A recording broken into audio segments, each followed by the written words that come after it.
Honestly, Mike, I was crying. I was laughing that hard.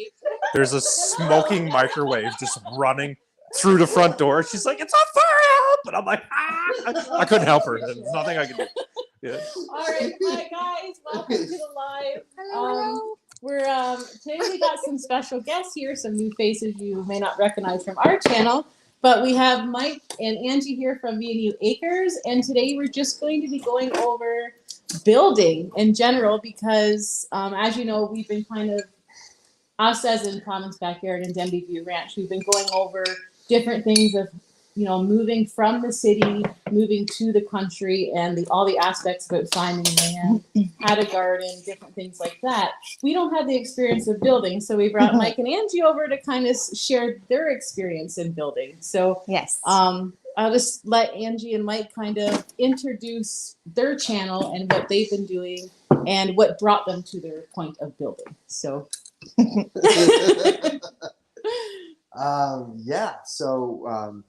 in 2019, we decided to sell our house in the city, and we found this 12-acre plot out in the middle of nowhere. Yes. And so we sold the house and moved up. Not ever coming up to this area other than to view the house. So it was a risk. Yeah. We saw it twice, so we're up here twice. Yeah. The log cabin that we moved into had no power running to it at the time. And because of that, the well pump wasn't running. And because there was no power and no water, we couldn't run the wood stove because they had a water jacket in it.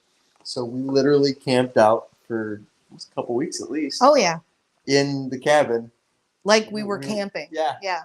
Like we had lanterns and we would go down and pump water into a bucket and bring it up. It was fun. It was an interesting adventure. Yes. I was going to say that when we bought the property, our property already came with one initial parcel with the cabin that had 3 acres and then an additional almost 9 acres. So when we were there from 2019 until 2021. Yes, April of 2019 until August of 2021 is how long we lived in the first cabin. And then we decided to, hey, we were talking one day and we're like, do you want to build another cabin? But we had to get a certain amount of money from the sale of the cabin with the 3 acres in order for us to do that. I don't think either one of us expected it to sell. No, So it was high hopes. we sat down and we decided, well, this is how much money we need to build the new house and on the new piece of property up front. And we set the price and somebody wanted it. Yeah. And this was before COVID and all this crazy stuff. Like all the crazy pricing that happened? No, we sold during the higher prices. It was like the peak. Yes. Oh, okay. Yeah. So we sold because what we paid for, I mean, do you care if we get into? I don't care. So for the entire property, we I paid. think you can look it up. It's public information. Yeah. So we paid 85, 90. That's right, because 85 was our max, and then they said 90, and we're like, hour. It was already pretty much a done thing. Yeah. And so we were like, you know, are we going to let our dream go for $5,000, right? And so we ended up doing that and paying that 90, and we were blessed enough from the sale of our home in the city where we could pay cash. And so when we sold the cabin with 3 acres, we ended up selling it for $244. And so that is now gone. Wait, sorry, say that again. You sold the cabin on the 3 acres for $244. And we still had the That's other. more than what we spent. Sorry, that's more than what we spent on this farm. Wow. Wow. Just so you know. Oh, Wow. we didn't think it would sell, but we said, okay, well, if we were going to do it, this is the price. We figured all the prices out on what we need to build. Yeah. We were grossly under Yes. budget. The house yes. price went up, Oh yeah. but so did everything else. Yeah. True. Yeah. That's You true. know, So- we've seen that. Plywood Yeah. went from I think $20 a sheet or 25 Yeah. to it was like 100. Well, there's Almost. reasons why we don't have mold. Oh, there's a reason why This there's no house. molding Yeah. trim. It's not all finished. It's just that went triple too. I know. Yeah. Yeah. Yeah, it was it's a lot more, but on the same aspect of things, we have a lot more for the property. So now at least the shells are up.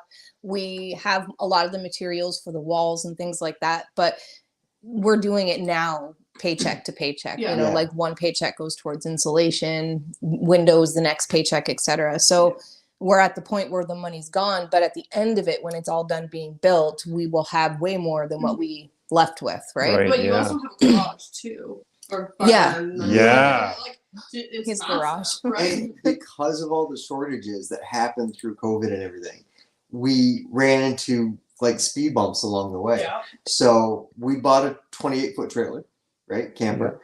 And we were deciding on a 30-foot barn by 24-foot wide. And then I got the camper and I started looking at it and said, wait a minute, that tongue sticks out. Little it's like- extra. It Oh, was we just need a bigger 32 barn feet. instead of a smaller trailer. Let's get a bigger barn. And so Amazing. So Yeah. we were like, all right, we'll just build the barn like an extra 10 feet, Yeah. whatever. And then we were trying to get trusses, shipped in. Mhm. And I couldn't get trusses anywhere. And so I said, well, I can't wait another year with no cover, just living in a camper. Like, I just can't do it in a camper up here in the winter. So I said, well, can we build our own rafters? Well, yeah, you can, but they don't tie the walls together, so you have to have something to tie the walls together. So we put a second floor on it. and one day, hopefully, it'll be Good. income or Yeah. something, or the kids can build or whatever. So It'll be gorgeous, bunky one day. Oh, yeah. Yeah. Sure of it. Yeah. But yeah, it's just one thing after another. You keep hitting these hiccups, and you have to. It's something I picked up in the military. You have to be flexible to the point of fluidity. Yeah. You just got to keep rolling with it. Flow with the punches. Or Yeah. whatever. yeah, Resetting expectations. they've been reset a few Yeah. times. Like we were supposed to be in the house last year, and so we're not. We're still, Yeah. Yeah. we're still. And let me tell you, you get to know, if you think you know someone, you put them in a little trailer and you really get to know them. Okay, nothing's worse than we did how many months in a truck camper? So what's that? An Oh, 8-foot 5 walk? or 6 months Wow. in like not like a truck camper that goes in the back, like one that slides in the back of your truck. Yep. Nice. So I have it. It's down. It Still was there. on that old blue truck, and it was Jenny, our daughter, as a baby, She would've been 6 and months old. Yeah. Oh my goodness. We did all And of the East Coast. that dog. And we did everywhere out of it, and we lived like out of that for I think like 3 months. three months at Like least. on the Wow. road. Did all of the East Coast. Yeah. The PEI. Yeah. land. I'm telling you, there were some stinky times. That's what Yeah. I mean. Yeah. We used to have like bathroom wars. Yeah, We did. yeah. When your The things bathroom's you come so up with tight, when you you're got to leave the bored, door open. You Yeah. need to know.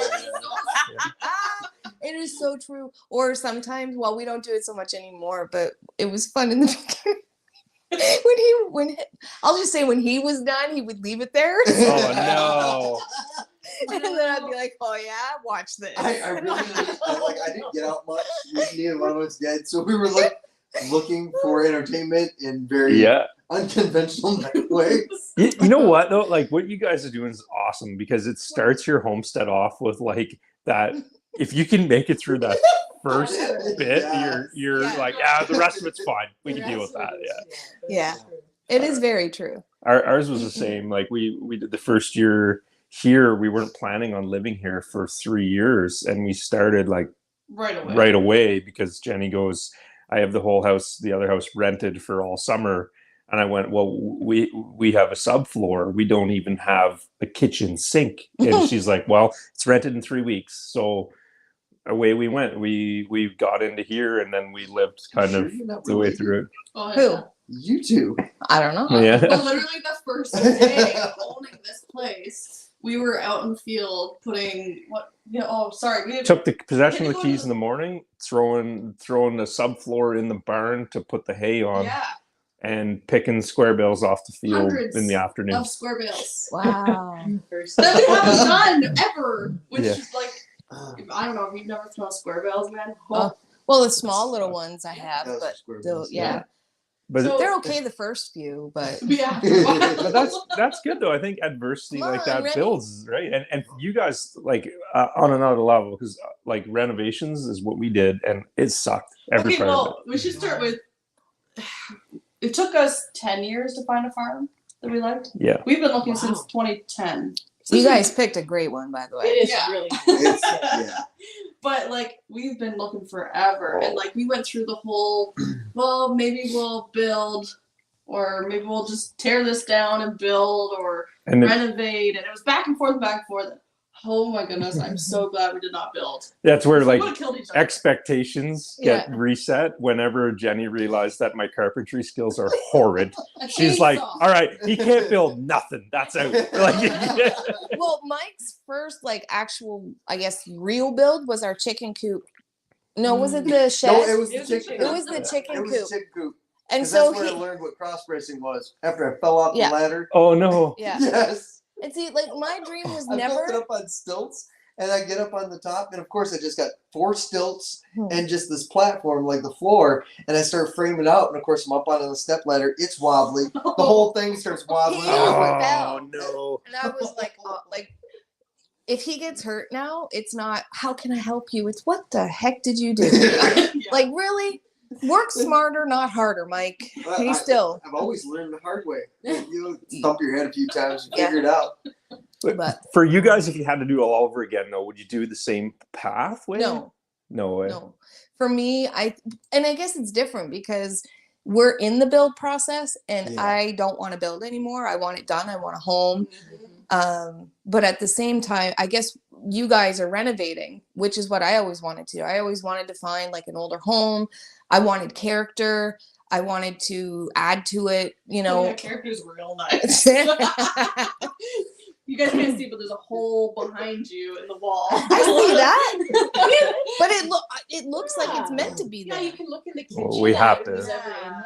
We had to get airflow going from the stove, No, otherwise. it's because it was already a square from where the wood stove was. Yeah, that's where You know the what's So really vent from was. the kitchen, it came through the wall and then up, and I don't know why. I have no idea why. We should put like an old, like one of those I want- grates yeah, there. that's That's what she's Something gonna like, yeah. do. That's We're what I looking wanted. for those. So if you ever come across them, But I those want old grates. the Yeah. more the floor ones because we Ah. need Oh, okay, something yeah. from up to down or from down to upstairs in the cabin. So we're looking for like the floor grates. Arm Prior's got a thrift store. Okay. We've been there. Okay, To there you Arm go. Prior? Oh, wait, was it? No, it wasn't. I don't know. I It actually No. checked it out one day and they had a bunch of that. Where's Okay. the one that we Just in went to case. on the way to? Or Ottawa? Pembroke too might have it. I know Mississippi Mills. Oh, that's the Yeah. one. Yeah. But you guys were the same as us too in renovations, and sometimes you get into those situations where you're like, "What were they thinking? Yeah. I Yeah. should have just built, even though I didn't know what I'm doing. I could have done it better than that." Yeah. And Jay talked about it too, where he's like, "I don't know what they were doing," in some of them. Mhm. So I guess it's a give or take, but Yeah, that's right. yeah. For 'Cause you, there's a lot of things like, especially if it has a foundation issue or something, you can get into a big mess rather than starting Yeah. fresh, right? Yeah. Like there's Oh yeah, and then plumbing, electrical, like you know that from your first place, your cabin. yeah. Yeah. You Well, know, there's so- Well, I realized what had happened is one owner had it and had built some stuff, but never finished. And so then another owner comes in, and then they do some, and then that Right, that yeah. process goes on. And I've realized since then that's typically what happens for most houses. and I So, think it's you about know, to be somebody will- someone's new house too. Yeah. I think it oh, was sold. they're moving it again. Yeah, I think Okay. it was sold. Wow. Yeah. So we might have new neighbors soon. But you guys have the luxury of selecting kind of what you want in your home. Like, Mhm. especially now, we talked about it. we would really explore if we were going to build, like, let's say down the road, we want to build something different. We would look at, like, energy efficiency. Can we make it do off grid with solar systems coming on board, being more available? Is that something you're adding in or thinking about? Or we have thought long and hard. So when we initially moved, because we had solar at the other place, and so when we moved to this place, I wanted to keep solar. I was dead set. I want solar. I don't want a monthly bill. And then I spoke with you and a couple other people about cost of hydro up here. He was, I want hydro, but to be fair to him, he did all of that work. So when it came to the battery maintenance, when it came to figuring out with solar stuff, he wasn't an expert in it. So it frustrated him a lot. And then we'd wake up with no power. And then we learned quite a bit from it, and I loved it. He did the work to it, so he didn't love it as much. So after a few running the generator, because we didn't have a solar yet, and we ran the generator for the first 8 months, and it cost us $1,000 a month around in gas. And so we were like, you know what, maybe we should consider hydro. And so we went on hydro, and I am glad we did now. Like, because now I started thinking, like, okay, if I wanted to get a chicken incubator, if I wanted to get this, if I wanted to run my washer and this and wait, I can get a washer now.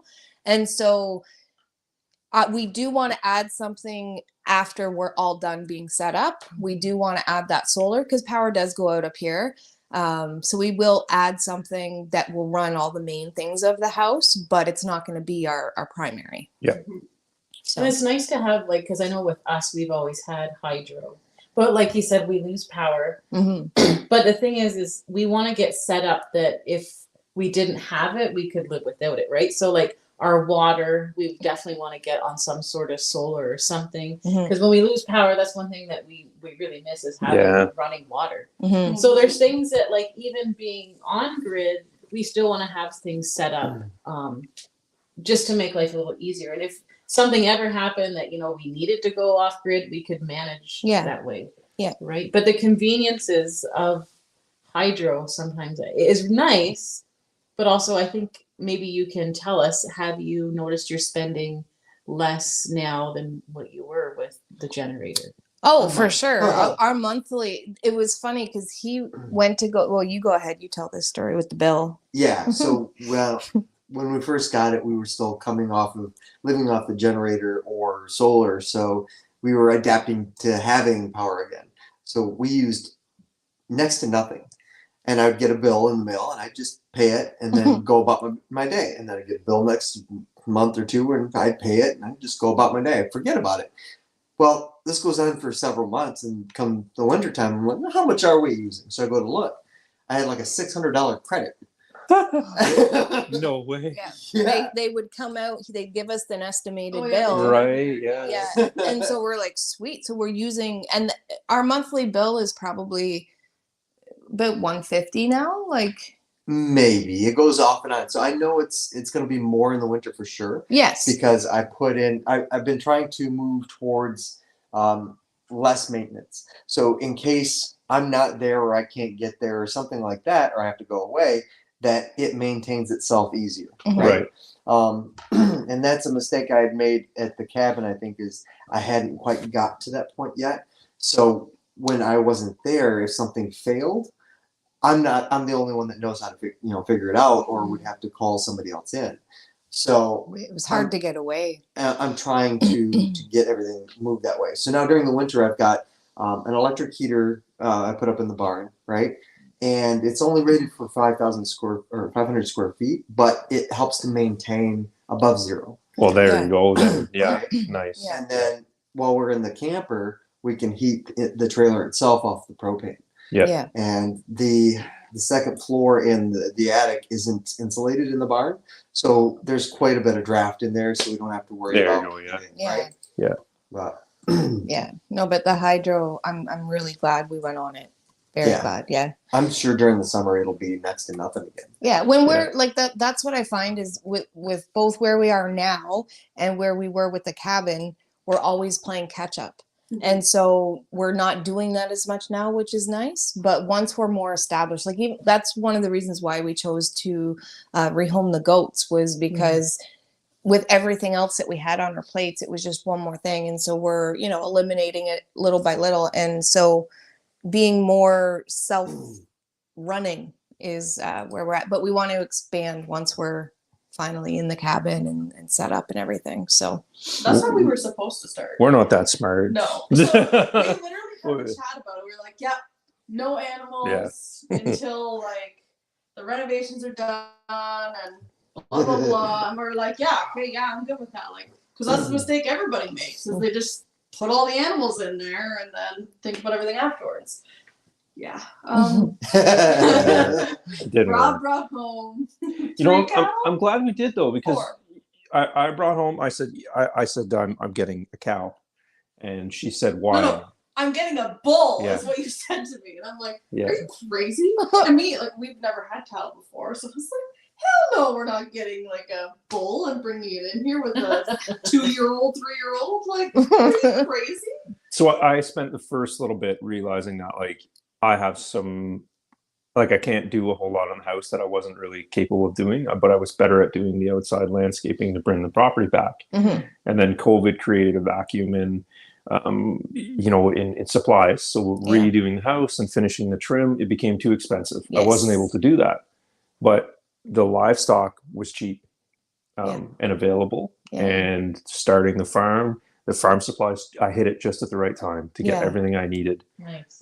So we went that route. yeah. And I brought Fernando home, that little bull that everybody on our channel's probably seen. We moved him to Susie's, doing well, by the way. I seen Sue and Sue and Boda 2 days ago, or A couple days ago. I seen them, and they're saying Fernando's doing well. But this little bull, Jenny thought I was bringing home like a 2,000 pound big dude, right? And he comes out and he's like a little dog, and she's like, "Oh wow, we can handle that," like, you know. So we started with the cows, and I'm glad we did, because I couldn't do the renovations at that time. Financially, it didn't make sense. You guys remember what COVID was like? I wasn't paying $10 for 2x4. It was ridiculous. I'm exaggerating, but you know what I mean. Yes. So I just said, park the renovations. We got it livable, and we did what we did. Would we have liked to finish everything completely? Yes. But you know, we made it manageable. There is 2 things that we added in on this place specifically. We added a generator panel in that runs the water, because we said we needed our water, because let's say I lose water in the middle of the summer. Our cattle, when they go to neighboring pastures, they don't have water access, so I have to get I needed the well, right? So we wired the generator in for that, and it's come in handy a lot, especially for water in the house and whatever. But that was one of the things that we added in, and the freezers, and it runs the freezers too. That was one of the things we added in, not really to say like it was a build or not to build thing. It was like, that was a must for us. And I'm glad we did. It was worth it. Marilyn here, she says she got a rabbit the first day they moved in, and we finished the rabbit tree 7 years later. Amazing. See, like you were saying, like, so for us, we got the cabin. We had no intention of selling the cabin and moving to the other part of land. We actually at one time thought if we ever needed money, we could sell the 7 acres or 9 acres, because we don't even use the full 3. Right. And so all I really cared about at that time was having the chickens and the goats. But now that we've done what we've done, and so a lot of people in the beginning were, you know, you should build your house first. You should build your house first. And I've been very thankful. We said this, I think, on our live on Monday. Very thankful that we took our time, even though we're frustrated and want in it, because the entire main floor and upstairs have completely changed. And thinking of, you know, well, okay, so when we first did our design, our wood stove was supposed to go on one side of the house, but it would be like we're going to have an L-shaped kitchen. So it would take up that whole one side. And so it would take up that whole one side. And then, so I was just standing in the doorway of the cabin, and I'm like, why don't we put our stove here in the middle of the house and have the firebox so that the living room and kitchen can see? So I Oh, there you go. contacted our Yeah. fire guy or our stove guy and said, can we change, because you can choose which side you want the fire view on. Yeah. And so I was like, can we change it to the other side? And he said, sure. And now we're going to have the fireplace in the middle of the house instead of on the furthest wall from the bathroom. Yeah. And it is rated for, was it 2,000 square feet, and the cabin's 1,500 or just shy of 1,500. $750 per floor. Yeah. Did you And- go with a catalytic wood stove? What did you go with, or a non-catalytic unit? Like, what size stove did you go with for a box stove? It's not a box, it's a cook stove. Like, Oh, they do. Yeah. Oh, okay, Yeah. you did a cook stove. All right. yeah, Yeah. we did Yeah. a cook stove. So it comes with the water jacket. It'll heat Yeah. all our hot water. And then we also have the fire view, and it does all the cooking too. Nice. Yeah. That's cool. Okay. So See, I wish that like our wood stove, you can get like the pieces that go on the pipes, I guess. Yeah.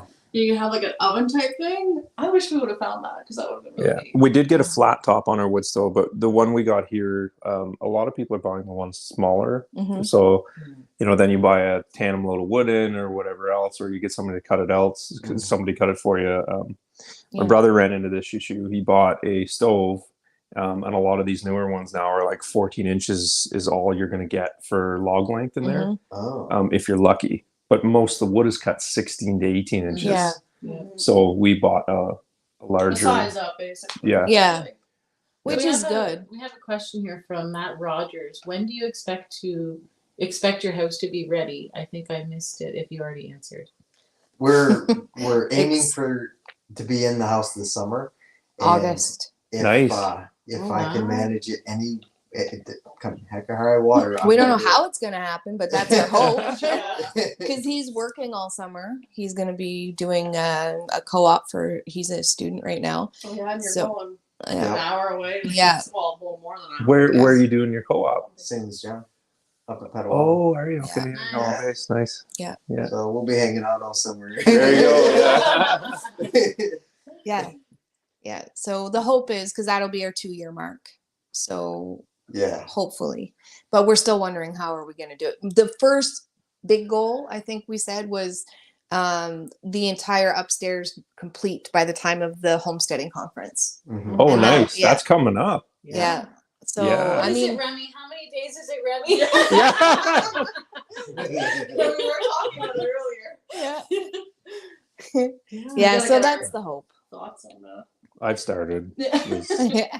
It Yeah. creeps up. I remember last year this time we kept promoting it during our lives, and we'd say it in videos, and then it was just here, and it was like, Mhm. whoa. But that's my goal, because we tend to do things so, like, we've had this entire week off, and we were like, okay, we're gonna hustle, we're gonna like work. We haven't touched the house at all, and then I was like, okay, we're gonna hustle for the garden. Then it hasn't been touched. Wow. So we've done a lot of other things, and we've had a few things pop up Yeah. that were unexpected. So like yesterday, was it yesterday? Yes. We were yesterday or the day before. We were stuck. So Mike went to go help a neighbor a couple doors down. He texts me and he's like, I'm stuck in their driveway. Well, they weren't home at the 4x4 time. truck, and I got stuck in the driveway. Yeah. Really? And Oh, yeah. so I brought my little what is the car? A The Hyundai accent. Accent. Nice. I'm like, okay, I'll get him. Right. And so I No. leave, I go, I don't go in the driveway, I park on the road. And so I get him home. Then he's talking with another neighbor to try to help him get unstuck. So I'm like, I had to go do something else for a neighbor. And so I'm like, all right, I'll just take the car. I did it before. And then I got stuck. So we spent half the day yesterday, Day before. day before, And it just was- trying to get unstuck It was until all 2. because I couldn't get my tractor started because I realized what Oh, I happened hear after ya. the fact. Yeah. I ran it down to ran out of gas, Oh. but I didn't think I had run it fully out of gas because it was still going. Yeah. Right. I just hit that sweet spot, so there was air in the line. Oh, so I had no. to go bleed every little line, and we finally got it running. And now that I got it running, I had no idea when I posted your picture. His face was all like I love black that with smut. picture. It was Yeah, great. but I had Blown no up idea. air So filter. I jokingly put on there. I jokingly said, "I know what's wrong with it. Ain't got no gas." I had no idea it had no gas in it. What's the problem? Amazing. Wait, is Matt like following up? Oh, Matt and Jess. So Yeah. that's Not the right Matt. not the right. Oh, Because different. he also knows about being out of gas. I know what's Yeah. wrong. I've done that once, and I did it with my old International doesn't have a fuel gauge,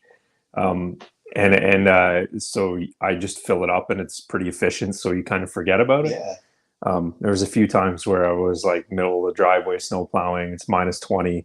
I'm like, why is this thing not running? And then I'm like, oh no. and open it up, and it's just bone dry. And on a diesel, for people that don't know, like it's a nightmare. Right? Yeah. And It's so fun to listen to him. I've got some tricks because I've done it once or twice now. Where you know what I mean. So I've learned a few things. Dave but- said, "Keep the tank full, Mike." Yeah. Yeah. The thing though that sucks is when you get that mindset going. Like for me, I find it's the motivation. Like I'm like, I'm going out this morning. I'm gonna start my day early. I'm gonna get the plowing done, and then I'm gonna start on the barn to do this. Four-wheeler won't start, tractor won't start, everything goes to shit. And I'm like, you know what? Screw it. I'm going back inside. I'm having a coffee, and I'm done. We're not doing this today. Yeah. And And then the lingering of you never got it done. Yeah, It's in your mind, exactly. and then you're frustrated, and you're like, I got to do it. And then days later, you're like, I got to do it. Yeah. I got to do it. And then you don't do it, and then it's stress. Or you're like me, and so you try to overcompensate. So I get the tractor running, right? I go out and I plow my entire drive, and I'm scraping the dirt. The problem is there's 2 inches of ice underneath that I forgot was there because we had that melt. Right? It's bad this year up our way. Oh yeah, and it turned into a skating rink. So then the mailman comes in and gets stuck in our driveway. Oh no! So we had him going. He was like, he came down, and then I could see him in our camera, and he was like zipping up, and he'd get stuck up at the top of the driveway. So I was like, I'll call Mike. So I called Mike, and he had to tow him out with some straps. But yeah, It's like so that took yesterday. Like, There's 2 days gone. yeah, Yep. Taking people in the snow. honestly, it's like Jenny, you get mad at me some days, but like some days you have a good plan, not and then it uncommon. drops 15 inches of snow, and you're like, well, that's my day. Yeah. It's over. Yeah. And it sucks, but I see it, and that's probably why I don't think I'm brave enough to do what you guys are doing, which is to build. We've come across a lot of problems. You just get over them. The thing that like there's quite a few homesteaders in this area that are doing it. They're building, but they start with a wall tent or like there's a few up Slave Falls. There's a couple out Glenfield out that way. They start with a wall tent or whatever. But when I started watching your guys' video, I'm like, Jenny, these guys got it figured out. The camper is pretty well like just roll it in. It's a way better living setup than a wall tent. But you forget where they started. Mm. So I remember actually watching one of your like original YouTube videos. Really? And I just on the whim, I think you shared it like years ago, basically. And I remember watching it thinking, these guys are freaking nuts. What video was that? I don't know. Was it like was it before we moved? Yeah. Well, Like no. Like when When we were in the cabin. Yeah. Okay. Yeah. It was when you were first starting in there, and I thought you guys were crazy. I remember watching a couple going like, wow. What, to move? Like that's what you thought was crazy, or No, like just in general, doing some of the off-grid stuff. Right? Oh. 'Cause we weren't even at that point. I think we must have still been living at the other. We were, yeah. okay? Either there or Labrador. Yeah, he thought we were too. But it's coming from a different mindset though, because I used to spend 2.5 hours, sometimes even just one way, going to work. That's Yes. true. Yeah. And so it was like When we were in the I city. bought my Yeah. freedom back, right? Yeah. Yeah. And so I was starting to enjoy life, Mhm. and it had been decades And that then we I just decided been to build. grinding my soul away, Yeah. in the city, and it drove me. Yeah, it wasn't the Nuts. job. It It was was- the location and Oh, where it was we never were. the job, No. but it was, Yeah. being that deep in the city and just grinding it out and spending 4 hours of your day just driving. So another thing too, our oldest grandson, Mr. Tyler, he constantly says to me, I'll be like, you want to come to Grandma and Papa's? He goes, Grandma, you're too far away.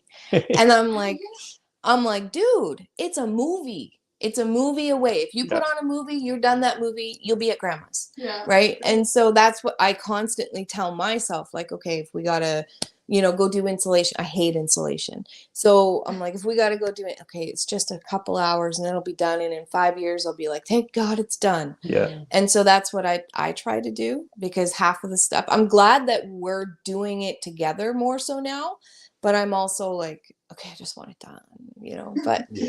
So if there's somebody coming from like the city and wanting to build, what would you recommend them to do? Or Look into, my first, I think, advice is make sure your area, like your property, is zoned that you can build. And if you want to have livestock on it in the future, make sure it's zoned that way. Contact your municipality and talk to them about like the permits, how much they are. A lot of them do have it available on website, but like I was shocked to learn that it's per square foot that you're building. It depends on how much your permits are. Yeah. And so I was like, what?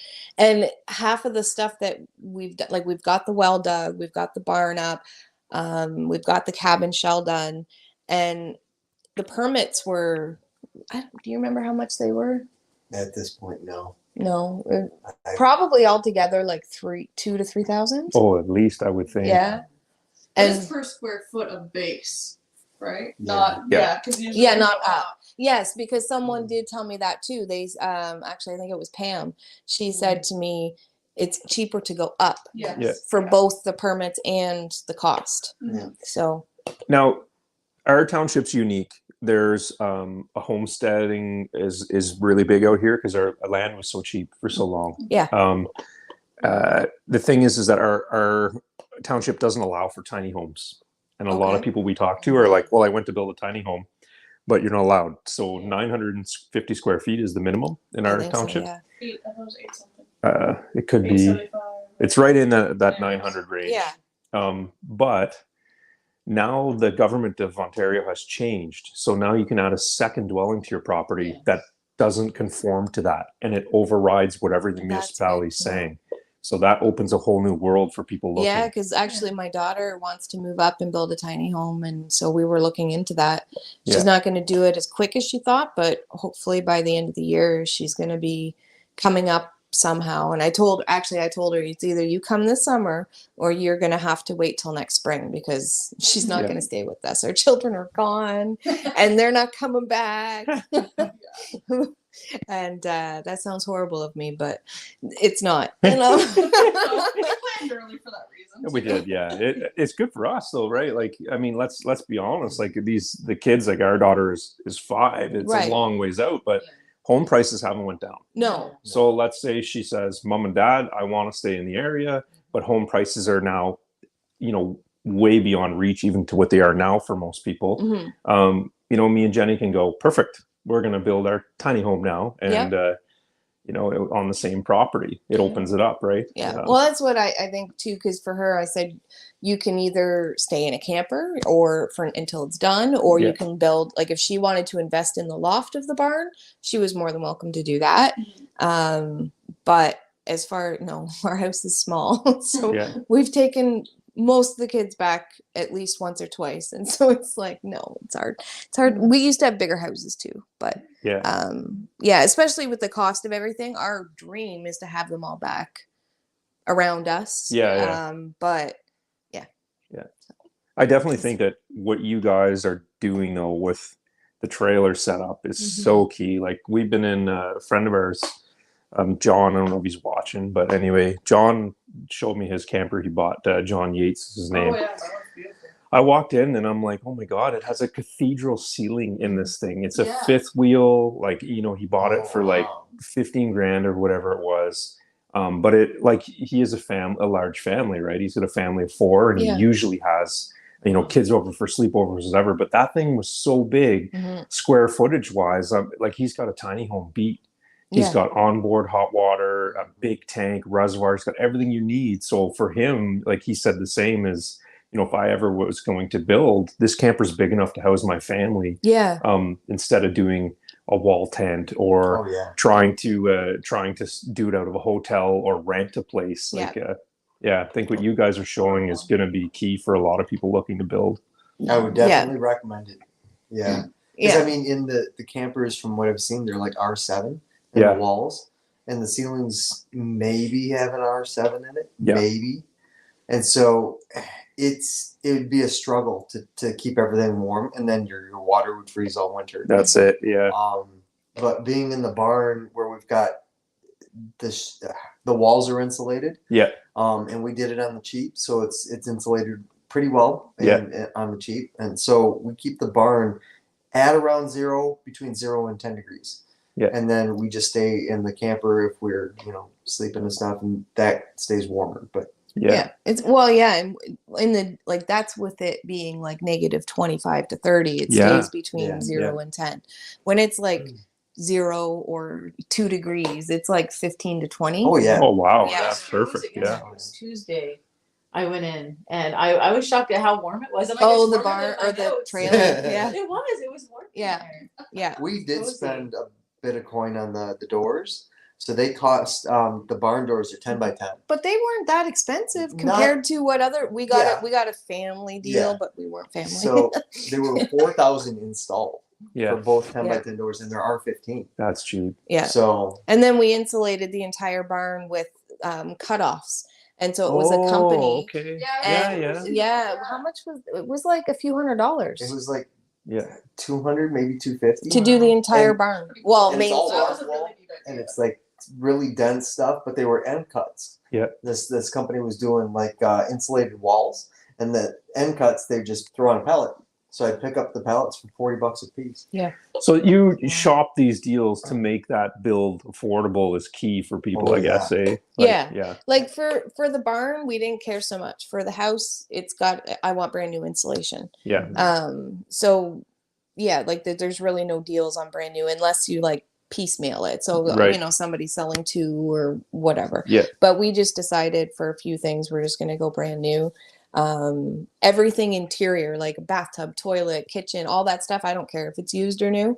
It's whatever I like, whatever I find, and whatever's cheap. Well, we find it's whatever's the cheapest. And I want it to look good too. So but all that stuff that'll be the character in my home. No, he's So if someone was to go and say starting to build, what would you say is like a good cost if they want to build something the size of your house? Just the house? Yes. It depends on how handy you are. It really does. Yeah. okay. There's a sliding scale that I found is if you want to save money, you have to spend the time to find the deals.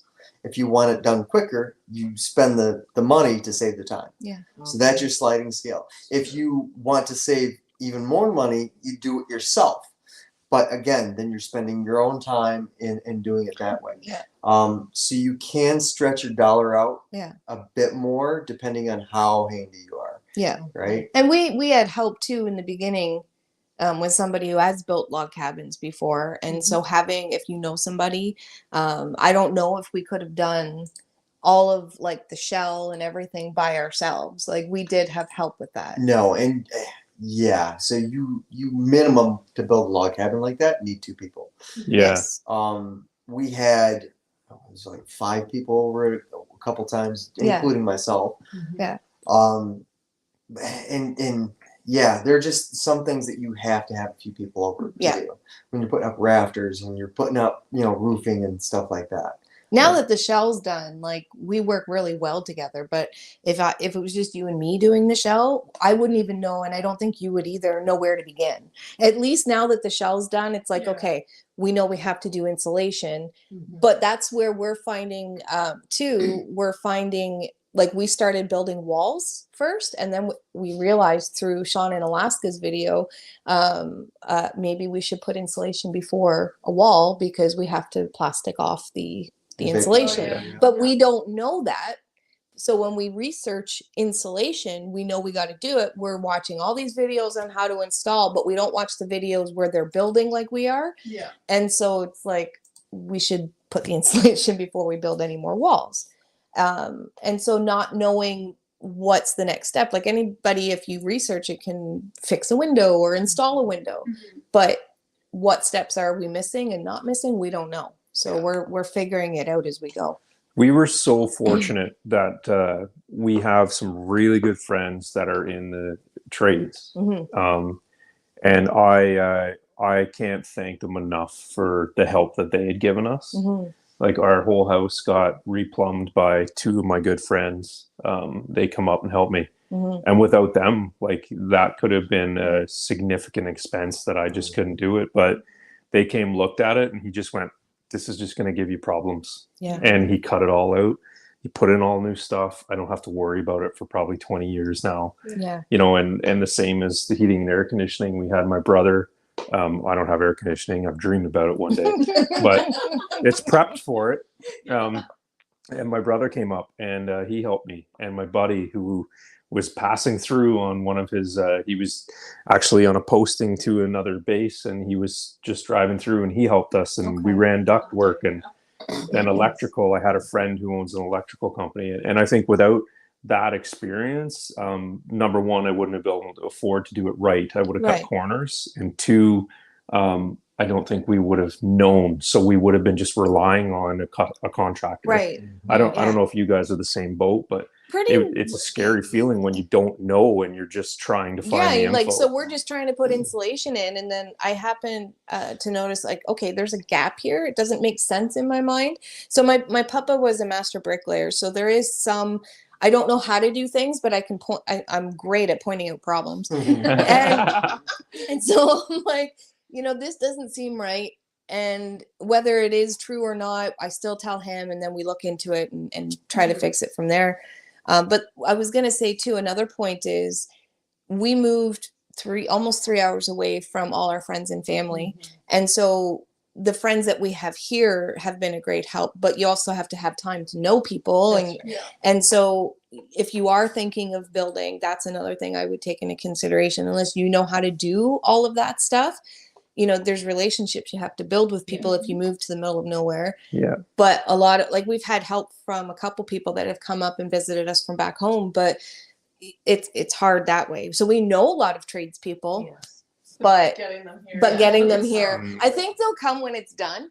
But they're like, oh wait, you're a vacation and not a workplace, right? So you're gonna run into that. We've lived out here a long time now, because in Griffith we were out there a long time, right? And it became the favorite vacation destination for some friends and family, and that was frustrating. I loved seeing them, but it was like, I need help. Like, that's where we're at. We're like, okay, So, and the thing that we found, we really, like, when we moved here, even though it's 20 minutes down the road from our other home, or 10 minutes, I guess, we started meeting people in the community and getting involved. And, you know, because I wanted to know which contractors you can call, you know, I wanted to know the ins and out and get involved to kind of know. And I think that's important. We talked about it in the previous video, knowing community.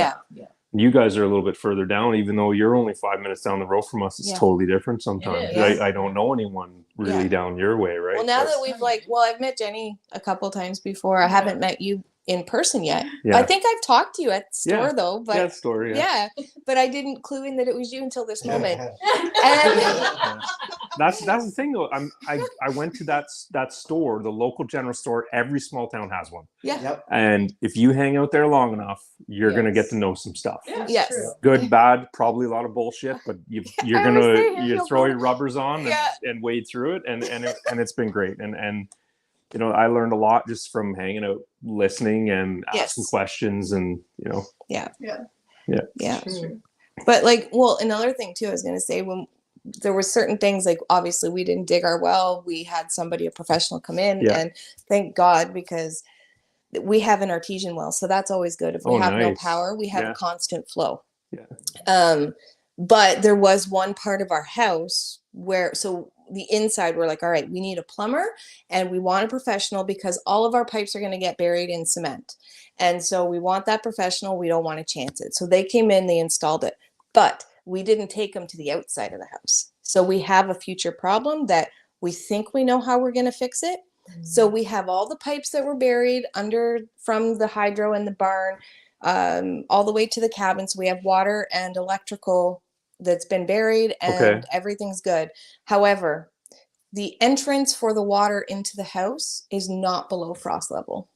It's 12 inches from the sill plate. So now what we have to do is that cement pad we poured, we either have to build a box outside so that it's insulated from the ground to the cabin, or we have to drill a hole in the cement pad inside so that we can put a pipe in and then dig it down far enough, which I think that's the route we're going to go, but it's the right way to go. Yeah. I mean, but the it's other way still, it it's works like, is you're basically building a row house, Yeah. right? But yeah. So we didn't know. When I trenched for the hydro, because we put the sub panel in the house, because the main panel went into the barn, because that's where we were. Yeah. So I've got 150 amp sub panel in the house right now. And I trenched from the barn to the house, and then at the same time trenched from the wellhead to the section where it crossed. And so I ran water at the same time as I had hydro or electric going in. And that's when I realized I only have the one access point. Where's the other water? Oh no. Yeah. So I'll probably end up breaking open the concrete, which is another issue I probably went into. But I'll break open the concrete and then get an auger and dig down and then go outside and meet up. Right? Right? We're not professional house builders. No. You can watch us and learn what not to do. Well, honestly, it's way braver than what we are. Eh? Like we wouldn't be like it's so scary even doing the smallest things in the house that I just don't know. I'll rip engines apart or whatever's fine, but being out of your comfort zone, that's a big step. Like you guys are taking a lot of, yeah. So the other option though would you would hire a general contractor basically to avoid those types of issues, or not necessarily avoid them. Sometimes it can still happen out of miscommunication, but they're liable. Well, yes, to a point. Okay, so I know it's a weird one. Rob had it right, where you need to know who you can call. Yes. I've hired a contractor twice in my life. This Twice. was a bad story. Oh yeah. Once, the first time I hired was when we were in town. Yeah. And our house was up by the college, and so I was thinking of the basement's already been renovated. There's 2 basement bedrooms down there and a full bathroom. Right. All I just need is a separate entrance and egress windows. Well, egress windows in a basement is a little bit out of my league. I did some research. It's okay. You need a little more. If it were a bedroom window, it's different, but. So I hired somebody, and they had references, and Actually, they came from a reference from my sister, who is very, very particular. So if she recommends somebody, you can trust them, or so we thought. Yeah. This guy come over, said he could do it, gave me a quote and everything. I gave him half up front, and I said, okay, when we'll go through, get most of it built, and then we'll talk again. And he brought his crew over. They dug down, and outside the windows, you're supposed to dig down to the weeping tiles, right, and put your drainage system in. They dug down 2 feet, put some rocks in, and then they cut down through the wall. Realized that it was too hard, so they cut. And I don't know what the board is, but on the base of the house, there's one big 2x12 or whatever that was going across. They cut that out. The floor joist. Oh, then they cut the floor joist out 4 feet back. Oh. The structure of the house. And then put the window in. So now the window is flush with the subfloor for the main floor. Well, they also almost blew up our house. Oh yeah. Because they almost cut they had a cement saw pipeline. And they didn't realize our stove was there, even though they should have, because they had full access to the house. And so they were cutting, and then all of a sudden you hear whoa, whoa, whoa, whoa, whoa, and they were literally this close with the saw to the gas line. Yeah, I know, right? So another Yeah. You know, And that's where we had buddies that lived Yes. in town, and he was a master bricklayer as well. And so we had him come in, and he was just fuming. And so when the contractor came back, our friend and Mike was like, look, it's either you're going to give them all their money back because look at everything you've done. You've cut the main structure to their house, or we're just going to have to call the township and they're going to have to pull all your last permits. Oh, did you not pull up? And that's another thing. They didn't pull a permit. Oh, but it was in And- our contract. But it and was he in our supposed to. contract, Yeah. and he had a permit on our house, but it wasn't. Yeah. So Wow. So that's a I ended up nightmare doing it story. myself. Yeah, not all contractors, obviously, but No. that's the thing with me. Like I'm so leery, especially on contractors. Like, you don't know a good general contractor from a bad one unless they've done work for you. yeah, Because that's it. is that really true, or are you joking, Dave? So Dave says Mike Holmes is looking for a house in our area to do. I've got one he can practice on. I'm gonna be honest right now and just say that guy's a little bit extreme. I'm You know okay what I with mean? that. If he wants to do it for free, sure, bye. Yeah, exactly. You do it for free. Come on. Otherwise, just stay away. Like, yeah. Yeah. Oh my goodness. So I Yeah. mean, there's definitely nightmares. There's like like our house where it sits right now was never the intended place to put it. So when you come down our driveway, the house is on the right, and our barn is on the left. Our barn originally, the way we had planned it in our minds, was supposed to be turned, instead of it being this way, it was supposed to be this way, and the house was supposed to be here, and this was all going to be open for garden, field, animals, whatever. And then the slope, it would have cost, looking back, we could have done it probably for about 5,000, but the ground, the way our driveway is, it goes downhill, It and starts to slope into a ravine. yeah, and so Mm. we just moved it over, and but it was never supposed to be where it is. So I mean, right from the get-go, there's been hiccups, and yeah, we're just kind of moving. Last year we were moving at a really quick pace, or year one. Year one, we were moving at a really quick pace, and now it's paycheck to paycheck. So that's frustrating too. But And to readdress the original question, what would be a good price? It's hard to say because we thought that around the 300,000 mark would No. be good.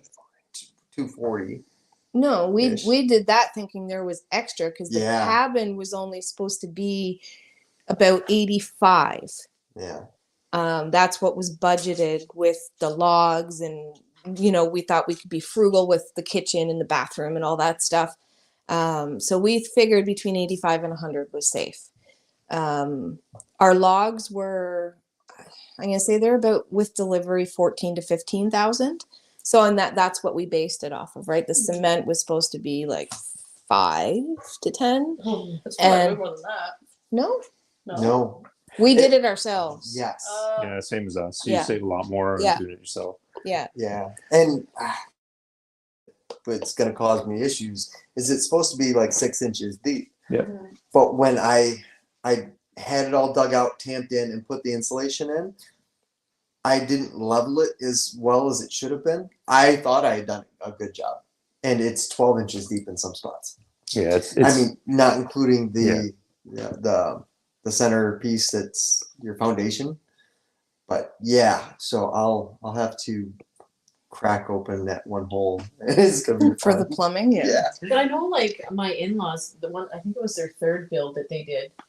They had a professional come in and do the foundation, like, and the cement, and their basement literally went like this. Yeah.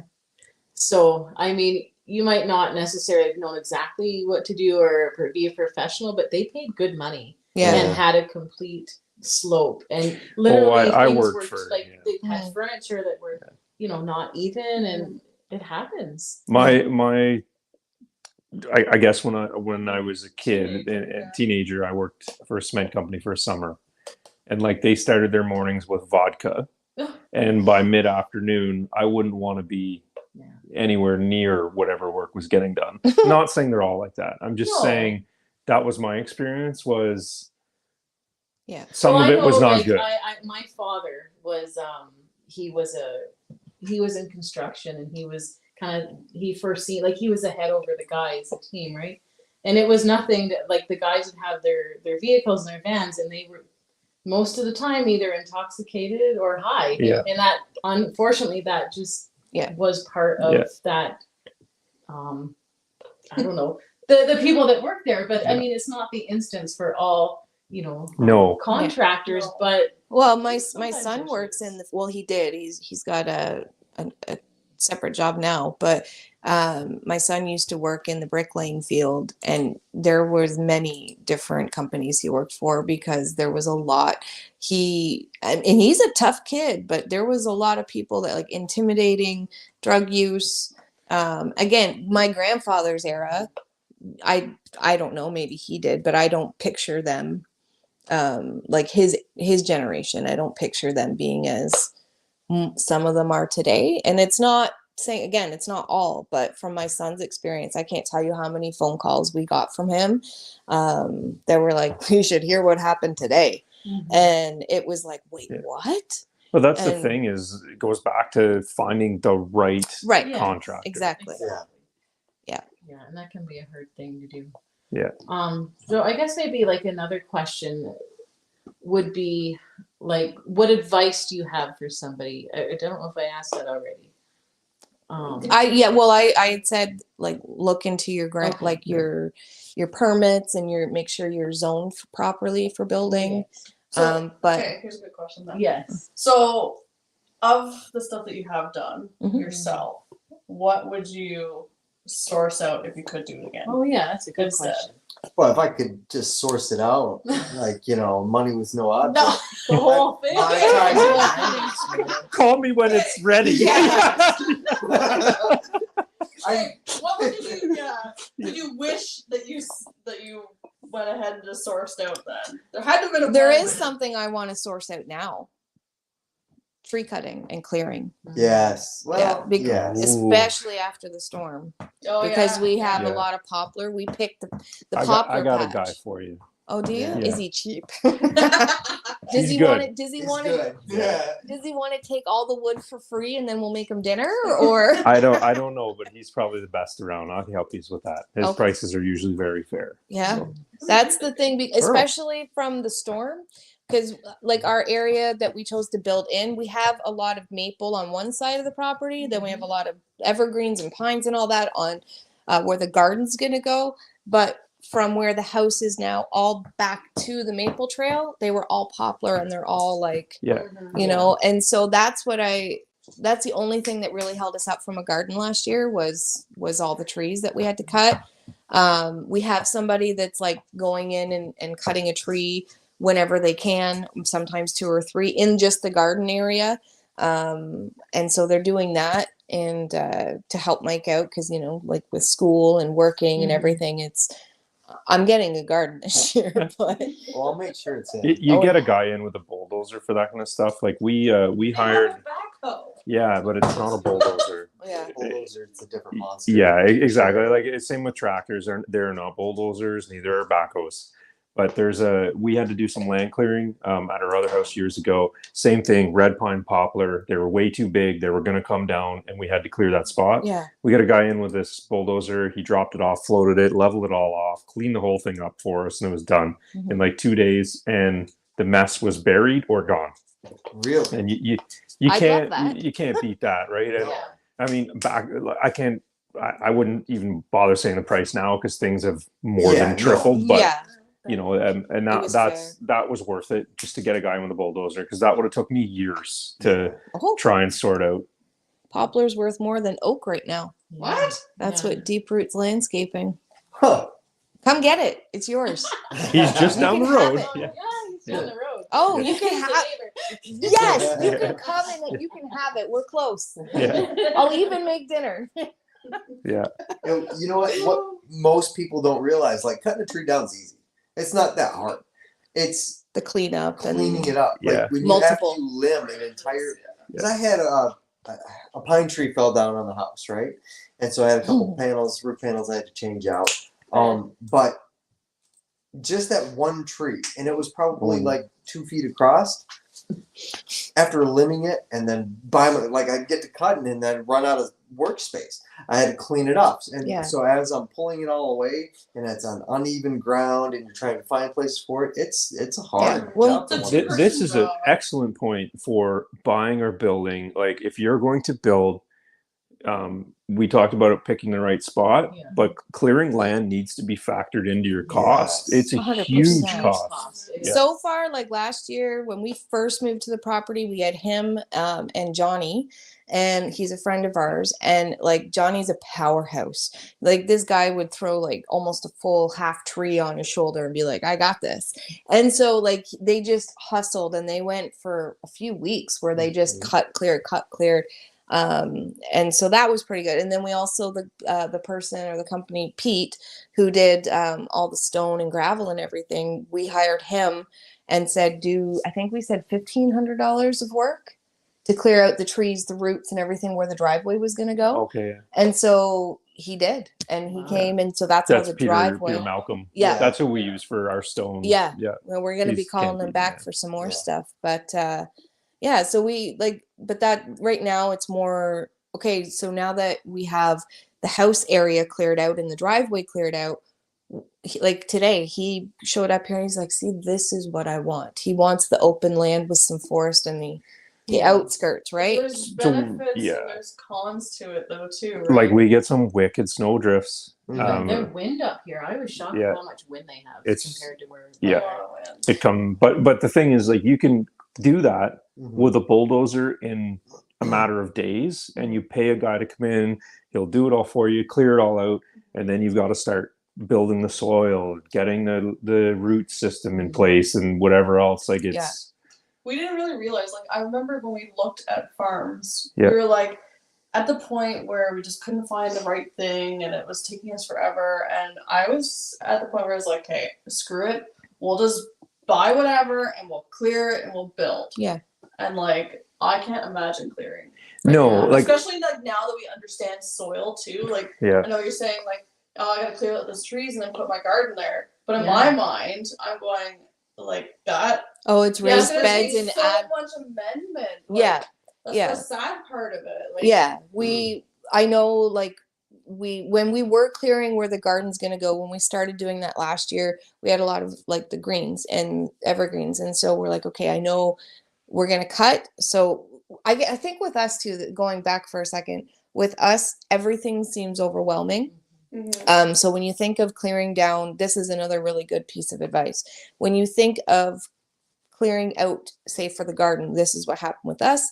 He was overwhelmed right from the get-go because all he saw was the trees. And I'm like, look, let's just do one at a time, clear it, limit. You cut, I'll drag. And so he's like, okay, so we did that and we got a lot accomplished in a few days. But we also had a home for where all of this stuff was going to go. And it was close enough where I could bring it. And so we're like, okay, this is a lot of acidity for garden. So we're going to put blueberries here. And so we kind of, without thinking, but kind of thinking, we made some areas for, like the acidic loving plants. But we want to do, I think we're doing a mix, like raised beds and some in ground, but obviously we'll still have to amend that soil. It could take a few years. I'm okay with that. I just want, have I said I want a garden yet? So it's something they have to factor in. Like that. We have the hilltop field here had like 7 years of growth on it, or maybe a bit more than that. I went and cleared the big trees off of it, and then I cut it with a sycamore to get all the grass down, and then we ran livestock on it for 2 years. And last year it was significantly better. We threw some overseed at it, and we brought it back, but putting the livestock on helps. So. Maybe if you do clear and you go that route, you can look at some options of, like, for us, we found rolling hay out. You roll your hay out, whatever the animals leave behind, it leaves like a strip of that much, I'm exaggerating. It's significant. It's noticeable where you roll that hay out to build that soil up, because it's putting a seed directly back in the ground. I don't know if that's something that whenever you do clear out your land, you think bring the livestock back onto it, whether it be goats, chickens, whatever. They all bring a benefit. For sure. The chickens are wicked. Yeah. Like, I They They always- were amazing. Like, I mean, I've always kind of thought about, oh, it'd be nice to build because, you know, with our house right now, like we have no closets. I don't know about you, but I'm like, I We had want to build closets. I want pantry space because the old homes, they don't have anything like that really, right? So I'm like, oh, it'd be nice just to be able to design something where I have closet space and cupboards but what really deters me is like what you're talking about, the clearing. I'm like, how do you get rid of all the roots and all the rocks and all that? Because I'm like, I just want to get in a place, plant a garden, Yes. and you know, like that turns me off of that. Because Yeah. we just kind of moved in our house and took the tiller out, right? So there's definitely pros and cons to those. But type look of at where it things. is now too, right? So Yeah. when we first moved onto the property portion, and it was just forest, it took me weeks to finally decide where the house was going to go. Like they had it in their, like him and the friend that helped us had it in their mind, it should go here. And because I had it in my mind visually somewhere else, I could not see the house being where it was. And I've always been the type to, I need that foundation or that idea, and then I can grow. Build off those Yeah. bases, yeah. Yeah. And so that's what's been very hard for me. Mhm. Very, very hard, because which is another reason why we chose to kind of slow down on the house build and do the barn first was, you know, like the stove, for example, it being in the middle of the house, which was what we wanted, and all that other stuff was a great idea, but it came with time. And so now, because we've taken our time, again, everything's changed in the house. We are set on where it is now. A few things are There's already a couple walls. have up. to be. Yeah. Knock on Well, the wood. bathroom has to go where the bathroom's going because it's all plumbed Yeah. in the cement, right?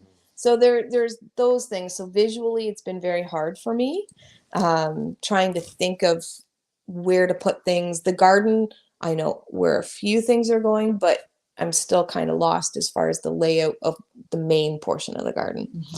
So It's hard when you're that visual person. I am. I am, and Man. it drives him absolutely insane because he's Same with not. We have Right? 40 acres almost here. Okay, just on this section, we get 40 acres. All I need is like 24 by 24 to put a shop up so that I can And you can't supplement see my where it's gonna income and go? stop working No, out of it- my it- He truck. wants it in different spots, and it doesn't make any Nope, sense to me. not allowed. Haven't figured it.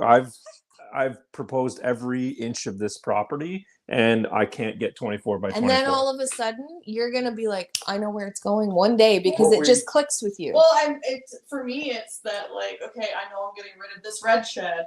I know we're getting rid of that one other shed. And he's like, yeah, I'm gonna build off the barn, so I'm picturing that. And then I'm like, okay, well, how much space does that really leave you? And like, your mind just is like, they don't understand. right Yeah. now I'm that at we're the going point like of like this. there's a section of like cedars that I've been clearing and thinning out to bring back to pasture, and I'm like, I'll just put it in Yeah, there. if I don't see it on a daily basis, then it doesn't count. So I'm Right. like, yeah, sure, go for it. Like I'm gonna have to pack a lunch to get there, but well, it'll work. But otherwise, Like, he wants to put it in certain spots. But I'm like, okay, but then I can't see this pasture, or oh, but then it affects this, and like I don't know. Yeah. It's hard. But it's It's in your hard for own him visual. too. If we can see it, Yeah. then And I get so frustrated. I don't know if you're like this, but I get so frustrated when I can see it and he can't. Like, you can't see my vision? What do you mean? We've been over this. I've told you 100. You tuned me out 99 Yeah. times. Okay, fine. Then it's your fault. This is why we couldn't build. Like, And the worst is, We're doing it. the worst is you have an hour travel typically, and this is when we all decided to talk about it, right? And you're going through it, and they're like, "What do you mean?" And you can't go walk over there and be like, "It's going here." Yeah, you're And trying whatever to else, say. right? So you're in the car going, "You dummy! Like, you're not realize it's gonna be this far out, and then you're only gonna have this much room." And yeah, it gets pretty silent sometimes.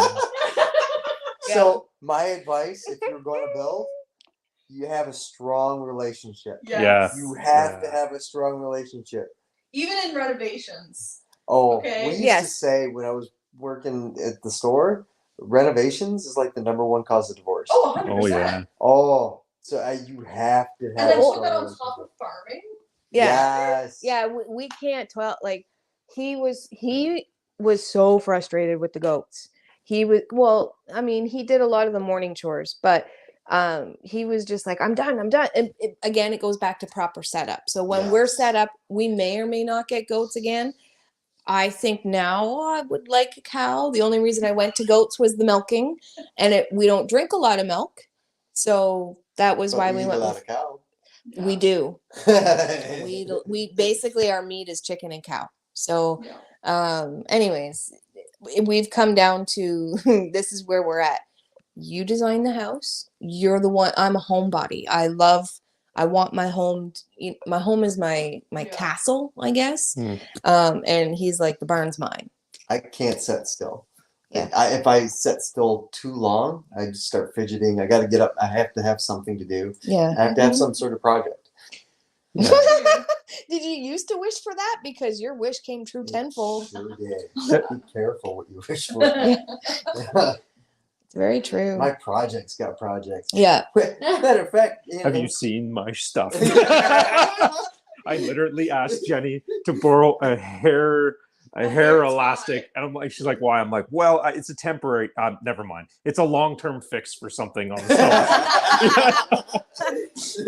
You're never gonna see it again. Everything is like, there's a list of like I'm still doing mechanic. I guess my own way, it being an aircraft mechanic, you have like your list of things that need to get done, should be done, and like you need this happens now. Yes. Like on all of the equipment we have here and the vehicles, and like some of those lists are they are long, and I'm like, is it even worth it at this point?